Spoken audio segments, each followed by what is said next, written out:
नमस्कार, मैं Ravi Shukla KRC times के हिंदी समाचार बुलेटिन में आपका स्वागत है।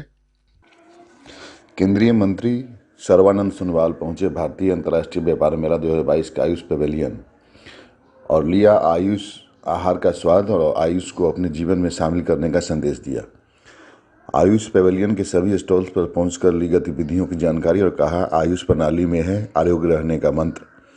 केंद्रीय मंत्री ने आयुष पवेलियन में जारी आयुर्वेदिक सांप सीढ़ी सॉफ्टवेयर पर आधारित मिजाज परीक्षण, प्रकृति, दादी से पूछो, आइस क्विज, मसाले पहचानो, स्लोगन प्रतियोगिता, वर्चुअल रियलिटी लैब आदि गतिविधियों की जानकारी ली। इसके अलावा उन्होंने मेले में मौजूद विभिन्न स्टार्टअप के स्टॉल्स पर जाकर युवा उद्यमियों से बातचीत की और उनका उत्साहवर्धन किया। प्रधानमंत्री ने भारत के पहले निजी रॉकेट विक्रम एस के सफल प्रक्षेपण के लिए इसरो और इन स्पेस को बधाई दी। ट्वीट्स की एक श्रृंखला में प्रधानमंत्री ने कहा, भारत के लिए एक ऐतिहासिक क्षण, स्काई रूट एरोस्पेस द्वारा विकसित रॉकेट विक्रम एस ने आज श्रीहरिकोटा से उड़ान भरी।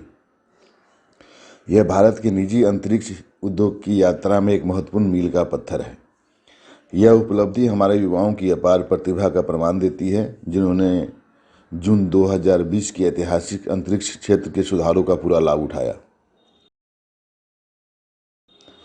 संस्कृति मंत्रालय की संगीत नाटक अकादमी 19 और 20 नवंबर को इंडिया गेट पर सांस्कृतिक कार्यक्रम आयोजन करेगी।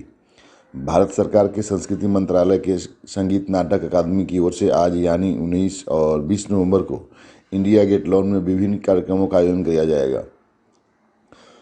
19 नवंबर को चेंदा मेलम, कथक नृत्य, कठपुतली प्रदर्शन, मणिपुरी नृत्य का आयोजन होगा। 20 नवंबर को ओडिसी नृत्य, कथक नृत्य के साथ चेंदा मेलम, कठपुतली प्रदर्शनी, मणिपुरी नृत्य का आयोजन किया जाएगा। यह प्रस्तुतियां शाम 6 बजे शुरू होंगी।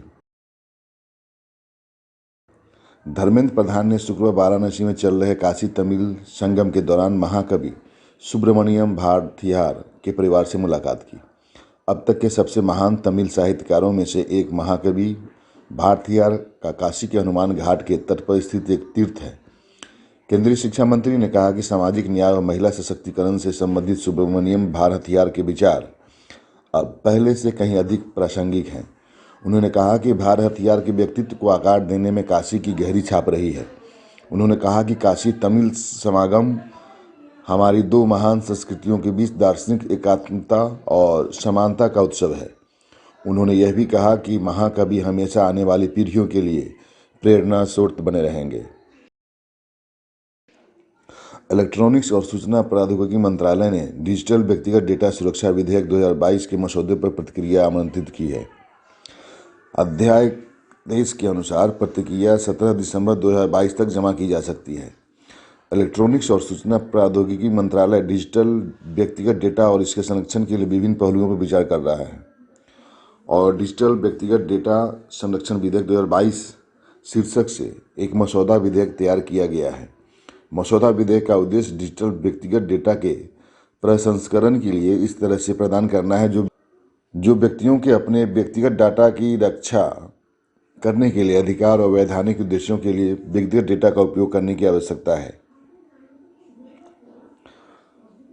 स्वच्छ भारत मिशन के तहत जल शक्ति मंत्रालय का पेयजल और स्वच्छता विभाग DDWS 19 नवंबर 2022 को विश्व शौचालय दिवस के मौके पर ग्रामीण भारत में स्वच्छता दौड़ का आयोजन कर रहा है। राज्यों और केंद्र शासित प्रदेशों को लेकर हीरोज, स्वच्छाग्रहियों, आशा कार्यकर्ताओं, स्वयंसेवकों, युवाओं, स्कूली बच्चों और स्थानीय लोक कलाकारों आदि को शामिल करने पर ग्राम पंचायत स्तर का स्वच्छता दौड़ आयोजित करने का निर्देश दिया गया है। आज के खबरों में बस इतना ही। फिर मुलाकात होगी नई खबरों के साथ। जुड़े रहिए केआरसी टाइम्स के साथ। नमस्कार।